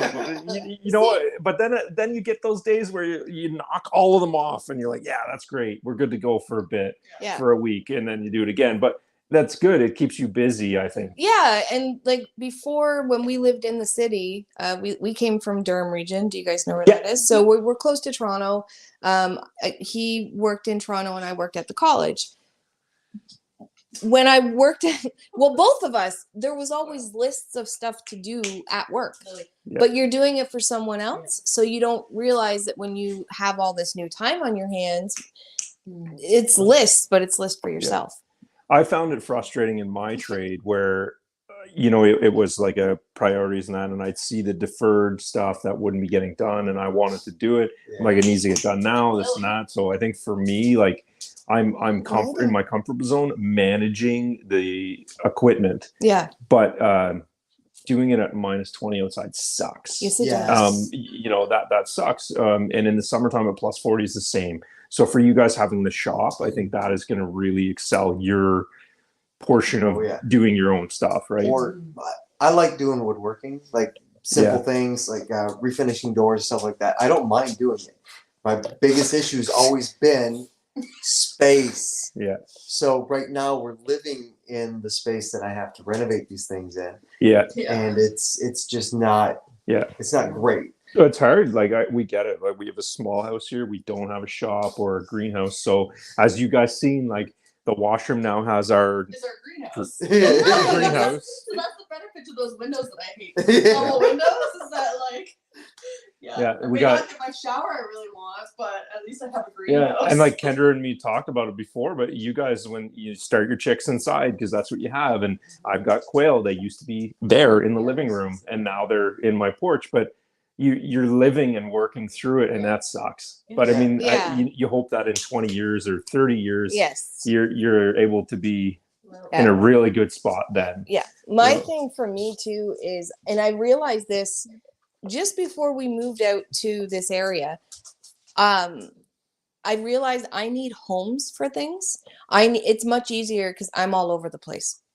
And so if my mixer has a home, if my, whatever it is, has a home for it to go after, so it's not that much more work, it's easier in my brain for me to do it. Mm-hmm. And so the small space, we don't have storage stuff. A lot of our stuff is still packed away. And I think that's what's frustrating for me right now, is that nothing really has a home. And if it does, it changes. Like we just set up a little counter area not too long ago in the barn. So if I wanted to do more countery stuff, I had that space. Well, it's been moved. It's under my closet now. And we've built Mike has built an area for me to do my seeds. So right now they're in the trailer, but when they're a little bit more grown, they're going to go out in the barn. but all the homes are changing, and so I need homes for things, kind of like closet space, and yeah, it's hard for me to get going sometimes, and so when I have that home, it's just easier in my brain. Yeah. So in your experience with building, I know last year, I think it was last year, was really hard for you. You had some points where it was discouraging. So I don't remember that. so when you Remind you. yeah, no, so I thought I was hard now. I feel like Mike, like, do you remember what she's talking No, about? so it was Depends the on which moment greenhouse. she's talking about. Or where you wanted to do your garden or your greenhouse off one side. Yes. That was one of your biggest, like your hardest things to get over from. Oh, because they're not getting done? No, because Yes. it was in the wrong spot. Oh, yes. So when you first go down the driveway, because that's another thing, I had it all mapped out in my brain where the house was like, you come down the driveway and you kind of pull up to the house, and the greenhouse was going to go off of the side if you're looking at the house in the driveway on the right, south facing. So then when the house got moved, for some reason, I didn't think, what about the greenhouse? Until after we had mapped everything out, leveled the land. And then I was like, is this still going to get sun? It turns out it will. Good. Won't get some morning sun, but come 10 o'clock in the morning, it'll have all that sun. And I looked for that this summer. But yeah, that was another thing. I'm not a builder, so I don't know. Yeah. Right. And that all occurred because when we looked at the land, it's hard to tell the elevation compared to the road when you're into the bush. Yeah. Right. And I could see that it was good flat land for a good, good amount of area. It was all why like we a chose poplar this spot. bush, and so it was easy softwood to take down. The problem is it's like 15 feet lower than the road. Yeah. Maybe 10, 15 yeah. feet, right? Yeah. And so you get all that rainwater that will wash right down. And if we were to put the house at the bottom of the drive, it would just been wash going. So we have ditches to build this year too. Yeah. So I have a lot of French drains I want to put in, stuff like that. But it's all that's the why things we you moved don't the house off to the side so that it wasn't in the direct wash of everything. We had that issue at the other house. At the other house. And then And here. also here too, because it goes underneath the barn, just the way they designed it. We can French drains won't work in a barnyard. But No. We've managed it with trenching, and building using stone and stuff. I think ours is a homestead setting, but most homesteads that you find, even like with you guys too, like it seems like whenever they pick to build the houses, wherever, there's always something you're dealing with. Oh yeah. Yeah, that's right. Yeah. There always will be. And that's the one thing I've learned is that the whole flexible to the point of fluidity, there's always something that's going to come up. There's always going to be a hitch in your plans. And you have to have the wherewithal to just kind of step back, take a moment, realize it's not the end of the world. You can always find a path through. There's always there. We waited for snow drifts in the wintertime was a big one before we started doing major stuff. And then a lot of different things. So like you touched based on the sun too, right? So I didn't put a garden in the first year either because you're watching kind of where that sun goes. Yeah. That includes like any shelters because livestock. animals, right? They prevailing wind is a big one, right? Yeah. Like where's the main source of the wind, where it's coming from most of the year. So sometimes there's a benefit in kind of like waylaying your build in a way too, Yeah. because at least you're able to kind of explore your land a little bit more, get a better feel for things. That's before you rush into it and then regret where you've put something. Oh yeah, because our garden originally, where our backyard is now compared to where the house is now, that's where our garden initially was going to go in my mind if the house had gone where it initially was supposed to go. But now it's a little bit better. Like so our house is here and our garden's going like up here. And it just makes more sense now that I've kind of mapped everything out. If I had done it the initial way, it wouldn't be, I guess, what it's going to become. And I think it's going to be, in the end, it's going to be better, but it's still frustrating to go through it. Right. So again, going back to like my grandparents built their house. Kudos to them. I always hear stories of like, and they did it when my grandma and papa were very, very young. And And I think my mom was brought home from the hospital, and all they had built was the basement. And so my grandma's first 2 years of motherhood was raising them without windows in a basement.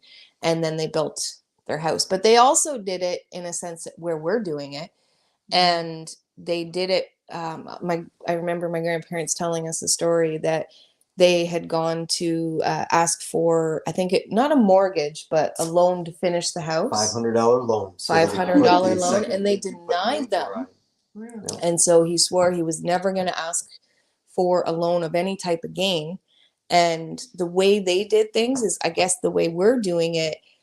And I see where my grandparents ended up. You know, they not like a couple today. And so they did everything with their own money. They did with what they had. They saved everything. One day this will have a use for it. Yeah. And so they had a lot to show for it in the end. A different appreciation. 100%. Yeah. We do something similar here too. For my shop, I worked on stuff for people and this and that to save a little bit up, just to keep the old blacksmith shop going, because I just wanted to do it without taking a loan and just dumping a loan and putting a $80,000 shop up or something. Right. You know, earning its keep before you put it up makes it really worth the investment when you know that you can do it. Yeah. And I think that's important that today's society lost. That's a good point. Yeah. And, you know, like, of course I want the house done yesterday, but, you know, by this time next year, we'll be sitting by our fireplace, and, you know, it'll be a thing of the past, and we would have made it through. But, you know, it's frustrating. And if I had to do it over again, would I? I don't know. I really don't know if I would go and build again. I would if there was a lot more money, but I don't know. Part of me where I'm at right now, maybe next year I'll be like, yeah, I totally love building.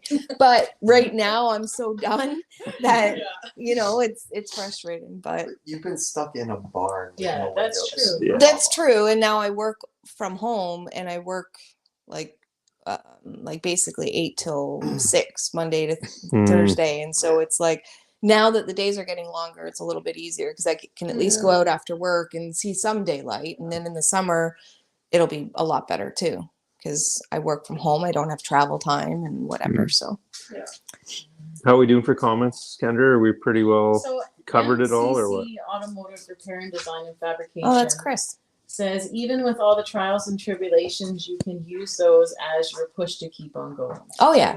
Tenacity I sound gets more you through. negative, I think, than I really feel, because I'm also the type of person that's like, you could do it, just keep going, you know, and I try to be the positive. Well, that's good, because I am try. not. Yeah. I'm like, Yeah. Oh, you and Mike would get along great. Yeah. You know what? I wonder if that's one of those things that just military life teaches you. You're always looking for everything that could go wrong, so that you can try. But I do too. There's always something wrong. Like, ask him how many times I question him. Like, are you sure this is what we're doing? This is what? Are you sure? I'm trained to see the wrong, and I guess I don't want to have to go back, but I'm trained to see it. There's a woman's eye, really. Jenny's optimistic. I'm not. Yeah. I'm just bullheaded, and I'm like, it's all gonna screw up. We might as well just do it. That's what he does. It annoys me. Oh yeah. Yeah. I hear it. But we as women, we go through like every little thing that could happen. Okay, well, where's that going to lead to? And then that leads to that. Oh no, can't do that. This leads to this. Oh no, can't do this. Oh yeah, this is the path we're going to take. Yeah. So there's a trick I've learned. I don't know if I should say it, but I will. That I've learned with him. If I plant the seed early, right, by the time we get to it, it's almost his idea. Like, for example. So you can't be blamed? Right. No. Just if I see something, for example, when we just did the insulation, there was these gaps at the bottom, and I knew that we should put I guess blockers in between. I'm like, it doesn't make sense for it to be completely open underneath. And so even like I told him like 3 weeks ago, we need to put something in there. And he's like, no, it's good. No. And then I reminded him again and I reminded him again. And then we up in the build. I didn't put this. I do have it on video, but I did not put it because I'll honor him this time. But I'm like, should we go through and like put those squares up again, like in the air? And he's like, no, it's good. And then I was like, no, we really need to put, because if you think of it, the way the system works, I know another roof is going on, but there was this, I have it all on video, all of it. But we learned to love each other for who we really are. How many times have you walked out though and like seen Mike doing something and went, that's stupid? Like, or all the time, but okay. Equally all the time, but equally I also look at him and be like, wow, I'm so proud of him. Okay. Right? Like there are those times. As I'm eating crayons. That's how she makes it sound. Because I'm just asking, you know, from my perspective, and probably Jay's probably the same, where Jenny's like, what are you doing? I get that. And I'm like, well, I'm doing this. And like, you can tell that, like, yes. I'm like, yes. well, you know, just let me finish. And then we'll, you know. Do you ever stop and you're like, wait, what's wrong with what I'm doing? Yeah, that's what I do. That's what, yeah. Now you're in this like locked And then position where I you don't gotta figure it often out. give him the opportunity to. I'll admit that. I usually go, okay, but that's going to result in this, which then results in that. And then they're mad because he has to. No, it's Now not. it's think. Now I have to think. Is she right? Ditch Because that and go back if to she's the drawing wrong, I'm going to get it later. Or if she's right and I'm wrong, I'm going to get in trouble later. Or I'm going to hear it and I'll never hear the end of it. So maybe I should just do it her way. And then it messes up. And then it's like, why didn't I do it my way? I don't know. I should have listened to myself first. This is what we do too with you guys, though. You know, you wouldn't have that kind of experience if you just hired a contractor. That's what I say to Jenny. I'm like, if I had money to throw at this problem, I would. But you know, that it would be the contractor. I don't care how you do it. Just make it like that, please. Yeah. See? But see, You like, get what you pay for. Yes. Yeah, that's what I tell her. I'm like, when I finish something, she's like, "Wow, you did good." I go, "Wait till you get the bill." Yeah, like, because you know what I mean. Like, yeah, that's the thing I find is that's right, Mike. You get what you pay for. Like, yeah, you know, her fence I'll gates are remember that the next time I make dinner or you know anything like that. Really, you Her don't farm like the gates. peas in that stew. She's like, how come you none get of what these? you pay for? Yeah. She goes, how come these farm gates, none of them open right? And I'm like, because you married a mechanic, not a carpenter. Like, figure it out. I do the best I can here. Like, yeah. From now on, Yeah. are There's getting a ground called shift. at, like, Yeah. Some of them are up like this when they Or swing. when the It's snow terrible. comes. Yeah. Yeah. I was so excited. So we took all these cattle kennels and stuff, and I made a little dog pen, right? It was for the goats originally. I built this gate, and I got it all done, and it was all square, and it opens like a dream. This is amazing! Yeah. But you It learned. finally worked. You learned off the first 4 mistake gates. 4? 3. Seriously? Yeah. How many are we at? Oh man, I don't want to know. 4. I think we're at our 4. So maybe that next one will be fine. There you go. Oh man. Yeah. Okay, so that being said, what is each of you the thing that you're most proud of that you did during this build So far. so far? Yeah, I'm curious too. Honestly, I think right now for me it's the view. So when I guess it's everything combined, but coming down that driveway, especially just when it's about dusk, and it's like, wow, we did that. Imagine when it's done. Like, imagine when we're, you know, See it. yeah. And so we can start to see it now, and the fact that we did it. It's almost like, wow, we did that. Like, if we can do this, we could do anything, right? For me, I think that's what it is lately. But it was also I don't want to say it that way. The fact that we did it. So I've always been the person that's like, you know what? I'm gonna if I have something that I want to do, I'm gonna do it. If it's stupid, it's stupid. If it's not great. But I've always had those guts to kind of go out, and everything's gonna figure itself out anyways, right? How did people do it 200 years ago or longer? You know, how did they just went, picked a spot and did it? Yeah. And so I've always had that. But for this particular one, you know, like, I'm very, wow, I can't believe we had a house, it had to be fixed up and had to be this and that, but we did it. And we hear it all the time where I wish I could do what you're doing. And my response to that is, you can. I never saw 100%. myself living in the country. I always dreamt about it, but I never saw it happening. And what it took was us leaving our careers and making that leap to a place we'd never been. I never saw us where we are. And so I think that it's true. I remember being like really, I don't know, I was really young, and I would have like just a regular housefly land on me and freak out. And now I'm out there like gardening in the middle of like black fly season. Yeah. You know, like you're brought to these circumstances you never thought you'd be part of, and that's what I love about like homesteading and country living. It challenges you. Yeah. And you come out like stronger and a better person. You're more adaptable than what you think. Absolutely. Oh, Yeah. 100%. You don't know your own limits. You gotta don't. push You yourself. really don't. I found I found yeah. Well, when we first moved out here to the cabin, we had a fireplace, like a chimney style fireplace in our home in the city, but we'd never run a cook stove. I'd never learned, I never knew how to cook on that thing. But by the time we left, which we have a stove that's similar to what we had, but this one has the flame view.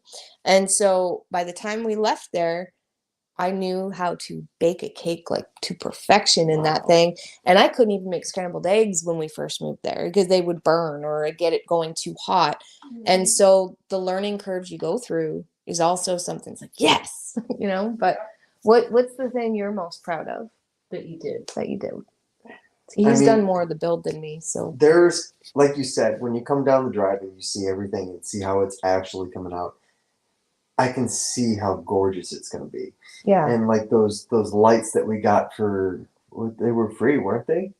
Oh, the barn Yeah. ones. Yeah. So there's these, and the globes on them are this big around. So it came out some sort of like big house. Yeah. And I've got one on each side of the barn, and it looks perfect. Nice. Yeah. But That helps also with the ambiance, right? it would be the stair, or the step inside the barn that Wally and I put together. It's a cement step that we had put our handprints in. Oh, cool. Yeah. Our bricklayer friend, he come up and Nice. he had they're blocks this long and about 12 inches thick, but there was like a big sill or something for some concrete wall or something, and he cut it with his saw and made a perfect little box for it, and then we filled it in with concrete and we signed it and put our handprints in it. Those are the things that I look forward to. And the most. that's what I'm trying to add to it. So from where my grandparents, the things that I appreciated from them, the history and the story behind things, that's what I'm trying to add to this place. So before our grandson was born, it was always like, what can we do to improve this place? Once Tyler came, the first of them all, once he came, it was, we should do this so that when Tyler's older, like for example, for our kitchen table, it's my grandparents' table. And there was a spot that was always my grandfather's, always my grandmother's. And so we're going to redo the table, include it into the house, but we're going to get my grandmother's and my grandfather's autograph and wood burn it in to where their spots was. And then my grandchildren, all of them are going to be able to sit at their great grandparents' table that they actually sat at.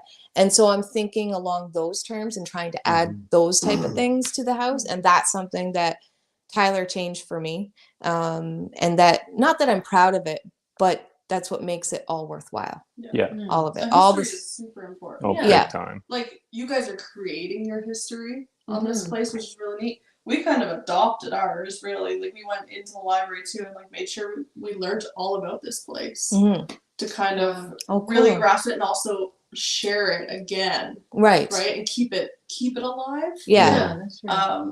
So that That's was awesome. a part that was really important to us. So. Yeah. And then kind of build off of it. Yeah. Right. We know a little bit. I know where we are. I know it used to be a cattle field.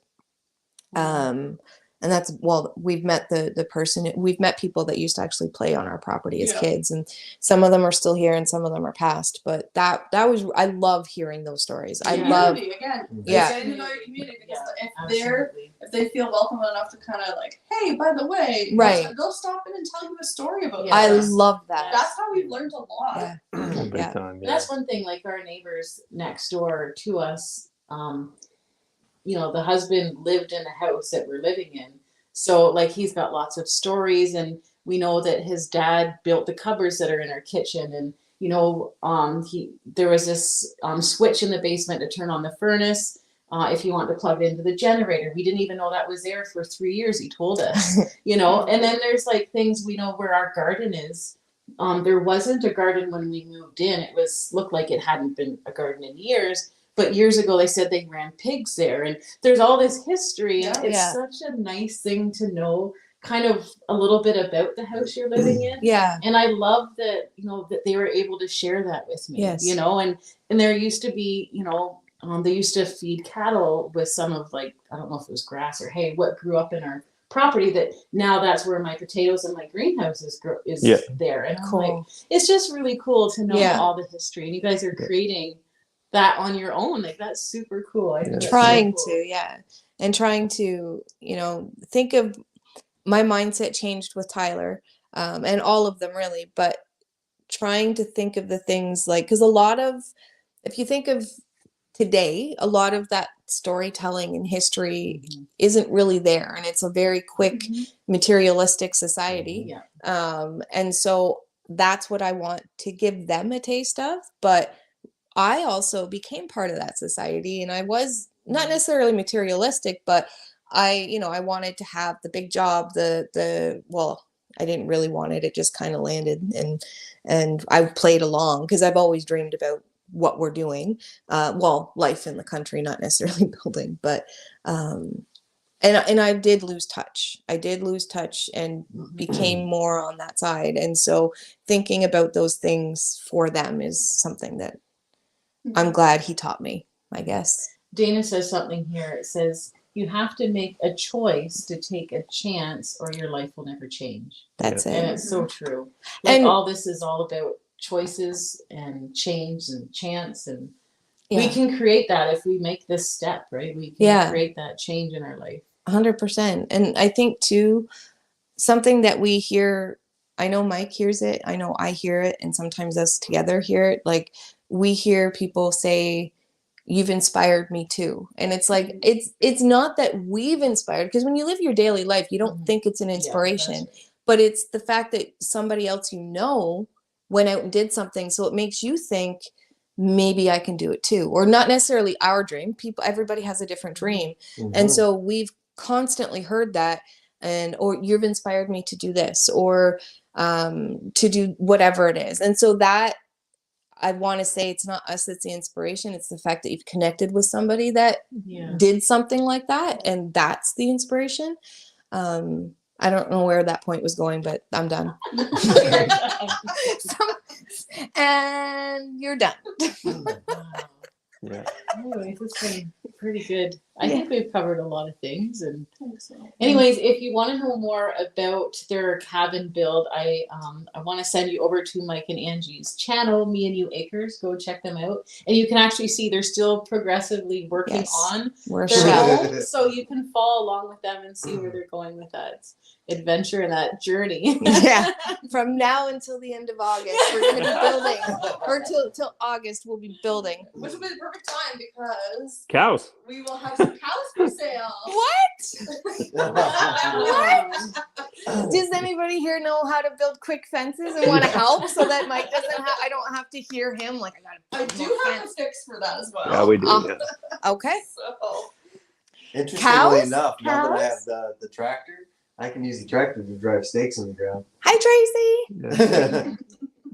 We got a handheld postal logger too. We'll help you out. yeah. So Yeah. Wow. It was Cows. really nice talking to you guys. Yes. Yeah, thank you Yeah. for coming out. No, thanks for Appreciate having you us. adding your input, because when somebody mentioned Bill, Jay, and me and Kendra and Jenny looked at each other and went like, Not us. I don't It's know. not her, Yeah. But you know what? I kind of also would love to have done what you guys are doing. But if I'm living it, I'm sure I would have like, don't do it. Or you know what I Yeah. mean? Like that's the stage when your renovations are done, it'll be a thing in the past and you'll be like, well, It wasn't it's that hard, but you know, look at where we are. yeah. So you guys aren't at the drywall stage yet. Oh, I still remember the He drywall. won't do drywall. I He refuse. refused. Yeah, don't do it Nope. because it was horrible. well, I did We drywall. lost a window. Oh no. Oh. Look at Yeah. her sitting there. Yeah, I did drywall. Yeah, you're when like, we were yeah, in we lost a window. yeah, I put a drill through it. I'm not gonna lie. Oh, I had enough. it's one I of can them. sympathize. I Yeah. can Yeah. sympathize. My younger brother was here. Duct tape will fix it. He instigated it, kicked it up a level, and Yeah. that It was doesn't enough. help that Yeah. like nothing is like we're all 2 inches. But, and I thought it was yeah. all, like, That's this. what it feels like. Dana says, building is great. I've been doing it for 25 years. Yeah, that's a Never end. perfect note to end that one on. Yeah, yeah, August. August. yeah. Yeah. It's And all, now Angie and me have separate houses together. 'Cause Mike missed the deadline. Yeah. Yeah. now Mike lives in his big dog Yeah. house. Yeah. Yeah, in his barn. That's why it's so big. Yeah. Yeah. Yeah. Too That's funny. Well, Alright, thank so you very much. Yeah. Oh, perfect. Well, if you, Oh. Dana, that's the person that's Dana, the guy. That's the guy. That's the guy. right. Yeah, that's Dana. Dana. Oh, professionally. Okay. Yeah, Okay, so- if you want to be featured in a video, you can come professionally build anything. Yeah. Yeah. We have lots of I'll make bodies. dinner, but that's all I can offer. Yeah. Lasagna. Lasagna. Yeah, didn't Remy say the Remy did lasagna is say. worth it? Like, yep, Yeah. lasagna. I'll make lasagna. There you know go. what we should do? I think I've said this to you. I don't know. Maybe I have. I can't remember anymore. We should form like a community here where even if it's just a small group of us, where like, okay, you need to do drywall once a month. We go to someone like, That'd you know be what I cool. mean? Like you We need could to even do do it drywall. on before the live. We'll just spend an hour or two in somebody's place each different week or whatever else. Yeah, Yeah. Many hands is a lot easier. that's than what Oh, yeah. that's what I think too is a little hard for us. Is you know we're not young spring chickens and we're mid or some are past mid 40s, and Some are even it's there, you yeah. know like and accidents have happened or injuries from That's right. previous right and so if one day you come in and do drywall as much as you hate it you hate the lingering of building a cabin too so Mhm. you know what I mean like if it's for somebody else, though, I don't Yeah. complain. I Yeah. just go do his work. until he gets in the car and It's drives my home own like job. why I'm like drywall? super critical. Like I redid the ceiling after those windowsills, right? I re-drywalled the ceiling out and started spackling it in, and I sanded it back down to the wood Was this my like mom's 4 times. No, in our place in Durham, oh okay when we redid the windowsills and like Yeah. Wally and I put the new windows and everything. oh So, which was another thing too. There's certain things that I just won't do anymore. And so when I got my buddy to come over and help me do the windows and put those windows in, he says, "Well, we got to dig down to the drainage has to be dug down to the weeping tiles." I said, "Yeah, Mike doesn't dig anymore." So we hired a guy and $100 man could that guy for dig that. Yeah, he was heading to China. are you That are you okay That down dude there would dig, Yeah. man. I mean, that's the Hi. best $100 I think I've ever spent. Yeah. Wow. So there are certain things that are just worth it. And like I redid that ceiling over and over and over. And I just finally I was like, okay, you know what? It's good enough. And when I painted it, you couldn't tell. I was so frustrated that it's like Well, I'm never doing drywall again. I want to to ask, That was me. what's your frustration with drywall? Like, what is it Well, that you don't so- like? We Okay. can't show you the but That's a loaded question. but the Look at way it. our walls was like we had There isn't a square wall. we're off Up by there. 2 inches. Everything is an It's always, angle, yeah. and it looks like the rest of this house is very like square cut. Upstairs is like that, and then there's window boxes and Yeah. jut outs, and it's like it So looks. trying to do the window boxes was like a weird Oh, man. triangle that you have to figure out, and then you also have to like you try to match Oh, all yeah. the pieces and match it with the window, and it's just I don't know. And There's then a whole bunch of other things. My but younger brother, we've never done it. he's on me about it because he's done drywall and blah blah blah.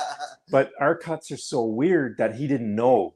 So There's so we many brought him angles. in as our expert, we'll call it, but he didn't know But you either. just walk away. So he would be just chirping and then walk away, and it took. And then my dad's looking at it, and then Jenny and Corinne ended up figuring it out. My brother's wife and Jenny, they figured it out. But all of us took our attempt at like trying to do the matchups, and oh my god, it was brutal. But like a straight wall drywall, like in the bathroom, whatever, no problem. I can handle it. Yeah. But that stuff, oh my Everything god, upstairs is all triangles. wow, it was. I wicked. thought you were gonna say it was like the dusting or the No, sanding. we hired that out. we hired a guy, and he is like, his name's Angelo Reclitus. He's just up in Griffith. He is hands down the best drywall guy I've ever seen out here. I got another buddy, Andrew Clark, who does it. He does a phenomenal job too, but he's just far away from us. See, But- there you go. If you want drywall, we got a guy now. I was gonna say, Like Angelo was in and out of here, and when he finished, I was like, oh my god, like this is like it. Never in a million years could I have done that many joints, and Yeah. Right? Like we had a lot of weird gaps Yeah. because of the way like it comes in like this. that is a key. Like a professional mudder and painter is just well You know worth where the to money. spend Yeah. your money. Yeah. That was well worth it. It was like $1,200, and it was like, that would have never been done remotely close to properly. Right. And we spent $1,200. He was done there. He touched up a bunch of stuff that we needed done downstairs, and where we go. I did on the opposite side of the kitchen And to it try and was fix. terrible. So I was And like, it's like Yeah. it doesn't matter what you do. I should have just re-drywalled. yeah. I was gonna say because like when you go to tape and mud and everything. I learned this late in life. I learned this from Mallory at Quebec Homestead. You're not supposed to sand the putty. You're supposed to wet. Sponge it. I was like, what? Do you know? He still sanded, but He sanded, but he did wet sand and stuff. Honestly, like he took every bow out of those walls with just the way he did it. He was so good, and it was so worth the money. Yeah. Yeah, and it was so quick. Like it would have took us months that we didn't have time. Yeah. Yeah. You know. Yeah. And at the time, $1,200 to do all that. Sure. Yeah, and it depends too on what it is that you're looking, I guess, Yeah. because we looked into getting someone to professionally come in and do the foundation, and wasn't it like $17,000? yeah, I was gonna say I feel like it should have been like 18 because I think that's what. Yeah, 17,000 for 24 by 32, but it cost us like less than 4,000 to do. I was maybe less than 3. Yeah. It was less See, than that's three. why I Less was than surprised. 3. I was like, what do you mean it's only that much? It should Yeah. be more, It but- was like 3,000. We had to get 2 trucks to come in. Well, 3 because we had to do the Fox Well, you got blocks. trucks in. Yeah. Well, we were mixing it by hand like suckers. No, New No, we cement. got- Wait, you did the whole foundation? No, the whole side of the barn Oh, wall, no, which was it enough. was for Oh, one man. truck to come in. We 4 were skids. almost. Wow. That's a Um, lot of work. it was almost the entire. Oh yeah, there's videos of it. At one point, I left him and was like, "Hey, I need to eat." And Yeah. he's like, "Well, I can't just stop the machine." I was like, "Whatever." I'm going to I went and got myself my sandwich, and then I That sounds like made- a you problem. It's Yeah. just That's what she fucked up. But I wasn't even angry because I was like, well, I suckered her in for the first 3 skids. If she quits on the 4th one, that's fine. I got enough out of her. I made my sandwich. I made him his. Come back out, and then carried on. But like, Yeah. like, if I don't have food, like She's I like, could she's like, why are we doing this? And I didn't want to tell her like, well, we saved $600. Like, you know Oh, what I mean? It no. was saved $600. It was worth Well, it to I me. But yeah, that was a lot, and we got more to do this year. Yeah. Lots Well, more. get a truck. Get No, the truck was $650 more, and he wouldn't deliver on time, and he needed 2, so he would have took like 2-hour turnaround. And I'm Oh, a yeah. bit OCD on my cement work, so I didn't want him to do it. Like anyway, so it was just easier for me to do it myself. Yeah. Yeah, I didn't know what I was doing. And so trying to level that thing out, and then we had to do 2 pours. And I didn't realize what I should have done is bordered it up and squared it off. Yeah. And then it would have been nice. They would have tied in well. Yeah. No, and nobody told me. Like I expected, like I had a couple guys out there like, yeah, we've done this before. Yeah. Yo, I angled it down. They're like, we'll rough it up and all tie together. It was ugly. Yeah. And I went OCD on it, trying to level it all out, blend it all back in. So I went Still through not level. by hand with a grinder afterwards. You know, just an angle grinder, and I ground it down so it looks better. You can't really tell where. Yeah, and I think that too, Edgeways. that's a lesson because another one of like from my grandpa, I got his eyes. And so I'm like, Mike, are we gonna have a door that we're walking over instead of just, you know, from the front porch to walk in? Because the way the cement is right now, we're gonna have to walk over. It should have been less there. So it's all those little things that you figure out after you've done something, and it's like, if only I'd known. But if we were to build another house, which we're not going to, we'd know better. Yeah. But this is our hopefully one and only home. There you go. Until you need more land after you get cattle. Yeah. No, 2 cattle. If I'm even allowed, because it's this one that's like I could have a zoo. And what do you call me? Dr. Doolittle. Yeah. Yeah. Just like Okay, Any so animal. you just have to come fencing with me one day. I don't need to. I'll if you want help. Maybe I'll convince you not. That This job is more? sucks. If you want help, I'll be glad. Or if you want to teach me something, sure. But I don't need to for. What do you for what though? Did you hear us? To maybe reduce the zoo. Oh Yeah. yes. Yeah. You fenced a few days, and you're like, yeah, I don't need cows that bad. How much was he selling a cow for? Yeah. By half a cow. Yeah. It's not worth it. Yeah. No.